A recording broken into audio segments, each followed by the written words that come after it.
मेरे YouTube channel पे आप सभी का स्वागत है। तो आज कक्षा 12 का टॉपिक है मैट्रिक्स, उसके गुणधर्म देखेंगे।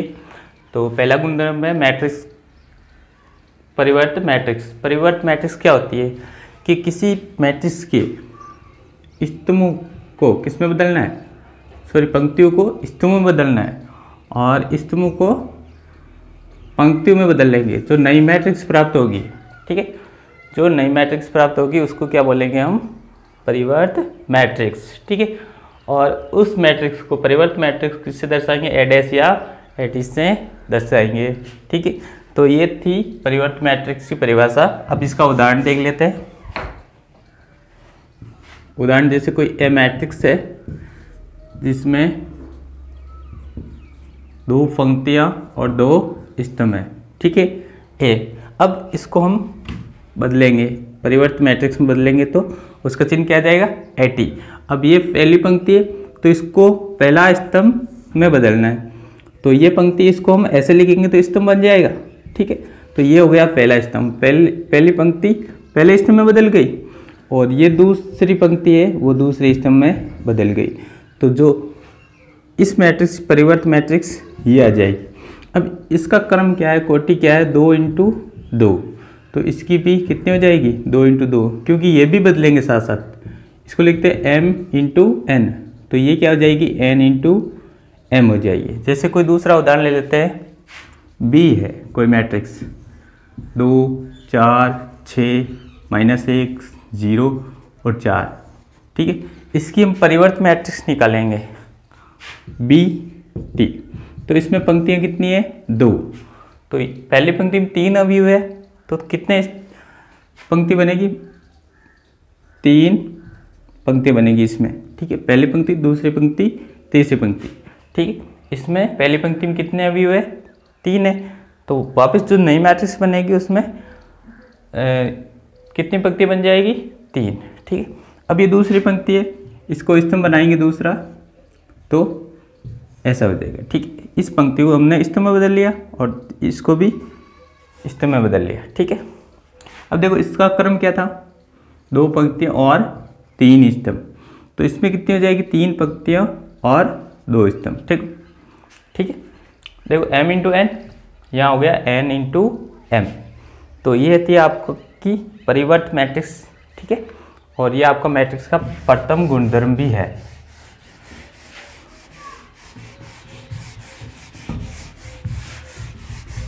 अब देखो दूसरा गुणधर्म, सेकंड, सममित मैट्रिक्स।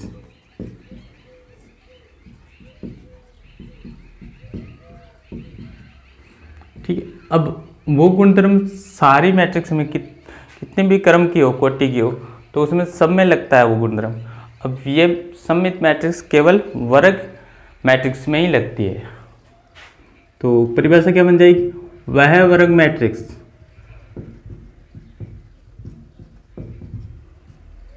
जिसमें A बराबर 80 हो, क्या कहलाएगी, सममित मैट्रिक्स। सममित मैट्रिक्स कहलाती है।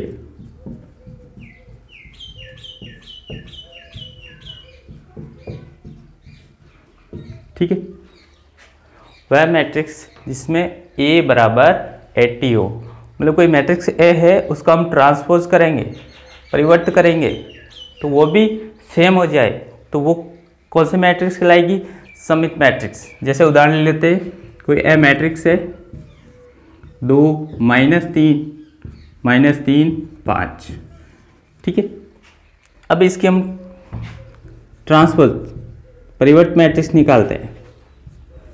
तो देखो ये पंक्ति है, इसको बदलना है स्तंभ में, ठीक है, इसको बदलना है स्तंभ में, ये ऐसे है, इसको हमें ऐसे करना है, ठीक है। ये पंक्ति पहले, ये पहला स्तंभ बन गया, फिर 5।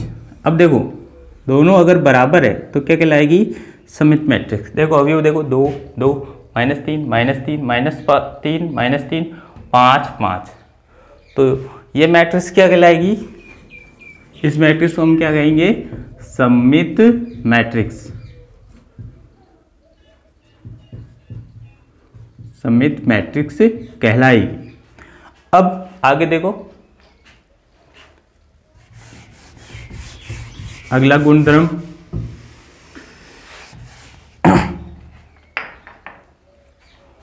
तीसरा, विषम सममित मैट्रिक्स। विषम सममित मैट्रिक्स।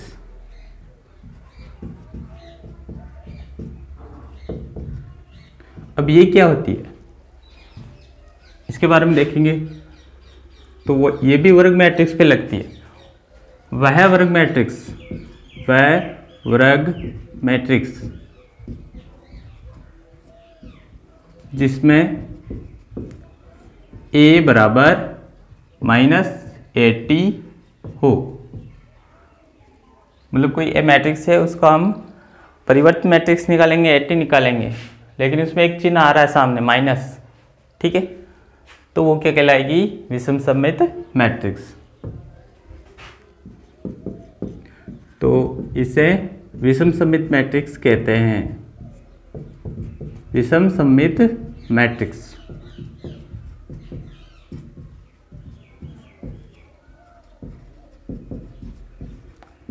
ठीक है, अब उदाहरण ले लेते हैं। कोई ए मैट्रिक्स है, यहाँ 0, 4, -4 और 0, ठीक है। अब इसका परिवर्त मैट्रिक्स निकालते हैं, ए टी। तो यहाँ जाएगा 0, यहाँ जाएगा, देखो ये इधर बदलेगी तो यह 4 आ जाएगा, और ये ऐसे बदलेगी तो -4 और 0। अब देखो यहाँ एक चिन्ह एक्स्ट्रा है माइनस, तो इन सब अवयव में से एक चिन्ह कॉमन ले लेते हैं, ठीक है। ए टी बराबर, यहाँ से एक चिन्ह कॉमन लेते हैं माइनस, तो यहाँ जाएगा 0, यहाँ देखो माइनस चिन्ह कॉमन लेंगे तो प्लस बन जाएगा, और यहाँ प्लस है तो माइनस कॉमन लेंगे तो माइनस बन जाएगा, और यहाँ जाएगा 0। अब देखो माइनस कॉमन आ गया, एक्स्ट्रा चिन्ह आ गया, ठीक है। तो इस प्रकार की मैट्रिक्स को क्या बोलेंगे हम, विषम सममित मैट्रिक्स, ठीक है। अब देखो इसमें एक गुण है कि इसमें विकर्ण, मुख्य विकर्ण होती है, उसके सभी अवयव क्या होते हैं, शून्य होते हैं, ठीक है। और दूसरी बात, ये दोनों अवयव होंगे वो प्लस माइनस होंगे, ठीक है। देखने से पता चल जाएगा, अगर ये प्लस है तो ये माइनस होगा, और ये माइनस है तो ये प्लस होगा, और विकर्ण के सभी अवयव क्या होंगे, शून्य होंगे। ये विषम सममित मैट्रिक्स का गुण है। अब देखो अगला गुणधर्म,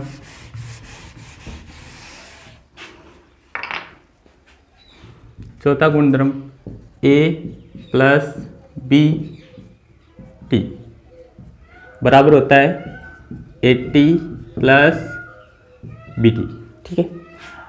कोई दो मैट्रिक्स है ए बी, अगर उनको जोड़ के फिर उनका ट्रांसफर करे, और चाहे ए का ट्रांसफर कर फिर बी का ट्रांसफर कर और दोनों को जोड़े, तो दोनों के मान में कोई परिवर्तन नहीं है, मान बराबर आएगा। इस प्रकार माइनस में भी यही रूल लागू होता है कि कोई मैट्रिक्स ए में से बी निकालेंगे, फिर उसका ट्रांसफ़र करेंगे, या फिर ए का ट्रांसफ़र कर बी का ट्रांसफ़र कर, ए में से बी घटाएंगे, तो उसके मान में कोई परिवर्तन नहीं है, होगा, दोनों बराबर आएंगे, ठीक है। अब पांचवा देखते हैं गुणधर्म, कोई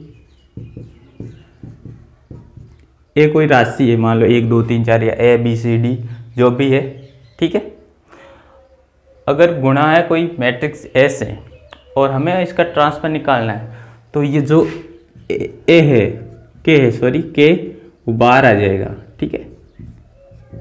मतलब पहले मैट्रिक्स ए को के से गुणा करके फिर ट्रांसफर करो, चाहे के को बाहर लेके, मतलब ए का ट्रांसफर कर फिर के से गुणा करो, इसके मान में कोई परिवर्तन नहीं होगा, ठीक है। अब छठा गुणधर्म देखते हैं, ए बी, मतलब यहाँ गुणा है दोनों मैट्रिक्स का ट्रांसफर, ठीक है। ए बी को गुणा करके फिर ट्रांसफर करो, या फिर बी का ट्रांसफर कर और गुणा करना है ए के ट्रांसफर से, ठीक है।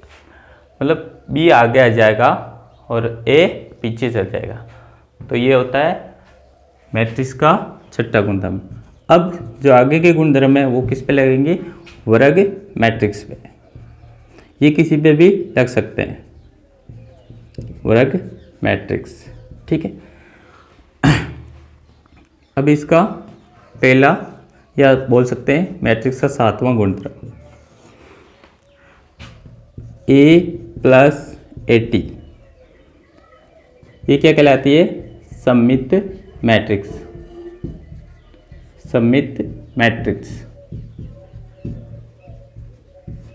इस बात को समझे कि A में AT जोड़ेंगे, ठीक है, तो ये पूरी जो नई मैट्रिक्स बनेगी इन दोनों से, वो क्या कहलाएगी? सममित मैट्रिक्स। और सममित मैट्रिक्स हमने ऊपर पढ़ी है कि सममित मैट्रिक्स क्या होती है? अगर ये कोई मैट्रिक्स है, मतलब इससे जो नई मैट्रिक्स बनेगी उसका हम ट्रांसफ़र करेंगे, ठीक है, उसका हम ट्रांसफ़र करेंगे तो ये दोनों क्या होगी? बराबर होगी। मतलब इसका जो नया मैट्रिक्स बनेगा और जो मैट्रिक्स बनेगी उसका ट्रांसफ़र करेंगे तो दोनों क्या होगी? बराबर। तो वो क्या कहलाएगी?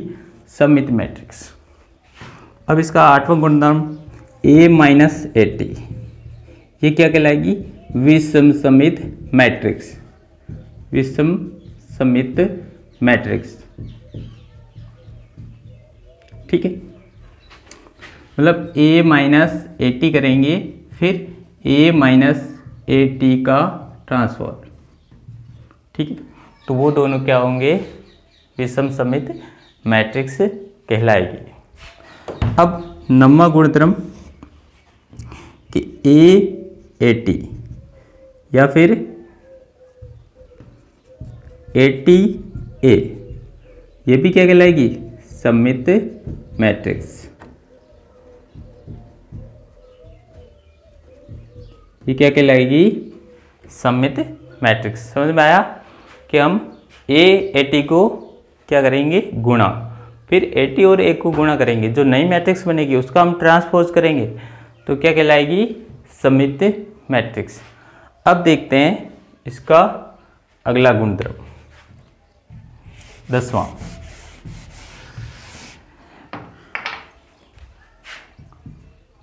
10वां गुणधर्म है कि A AT, इसका हम ट्रांसफ़र करेंगे, मतलब कोई ए मैट्रिक्स है उसका ट्रांसपोज किया फिर उसका वापस ट्रांसपोज किया तो वो क्या कहलाएगा? ए कहलाएगा। मतलब ए आ जाएगा, टी का फिर टी करेंगे तो क्या आएगा? ए आएगा। अब देखो 11वां गुणधर्म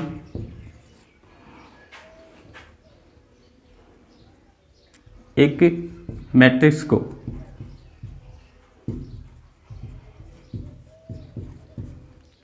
सममित मैट्रिक्स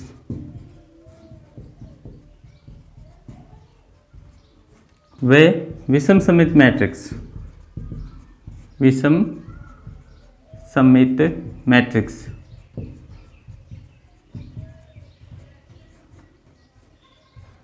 के योग के रूप में निम्न प्रकार लिखा जा सकता है।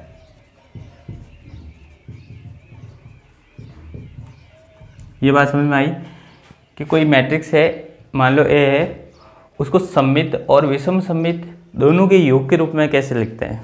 ठीक है, तो ये क्या है? मैट्रिक्स है, इसको हमें सममित और विषम सममित दोनों के योग के रूप में लिखना है।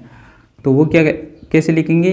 1/2 A plus AT plus 1/2 A minus AT। कभी कभी पूछ लिया जाता है क्वेश्चन में, एक मैट्रिक्स दे दी A कि उसको सममित और विषम सममित मैट्रिक्स के योग के रूप में लिखिए, तो हम इस सूत्र से लिख सकते हैं उसको। ठीक है, ये सूत्र याद रखना है आपको। अब अगला गुण देखते हैं मैट्रिक्स का।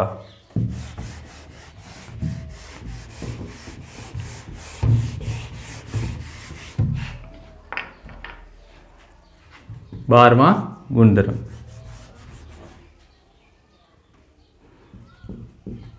समान क्रम की मैट्रिक्स। समान क्रम का मतलब पंक्तियों और स्तंभों की संख्या उनमें बराबर होनी चाहिए। समान क्रम की मैट्रिक्स यदि बराबर हो तो उनके संगत अवयव भी बराबर होते हैं।